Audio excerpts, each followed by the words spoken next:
Address. நம்ம யாருக்கு எப்பவுமே லெட்டர் எழுதணும்னு பாத்தீங்கன்னா பேங்க்ல மேனேஜருக்கு தான் எழுதணும்.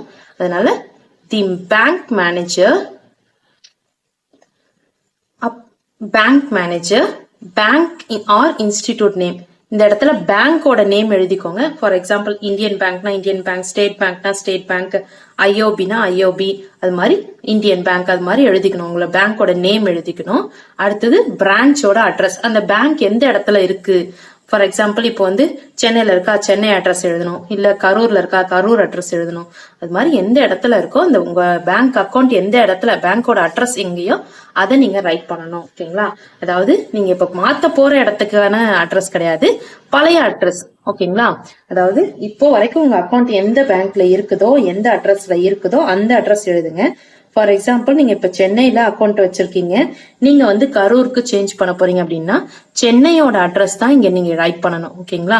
அந்த பேங்க் மேனேஜர் கிட்ட தான் நீங்க ஃபர்ஸ்ட் பர்மிஷன் வாங்க போறீங்க. சரிங்களா? அதனால சென்னையோட பேங்க் அக்கௌண்ட் எந்த பேங்கோ பேங்கோட நேமோ அந்த அட்ரஸும் ரைட் பண்ணும் friends.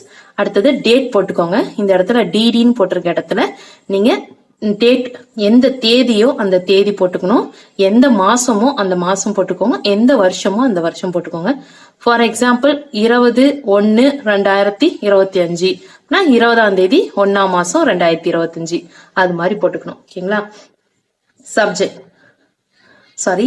Subject letter to change bank account to another branch. Dear sir or madam. இந்த இடத்துல சப்ஜெக்ட் தேவை கிடையாது, நான் தெரியாம எழுதிட்டேன், நீங்க ரைட் பண்ணிடாதீங்க.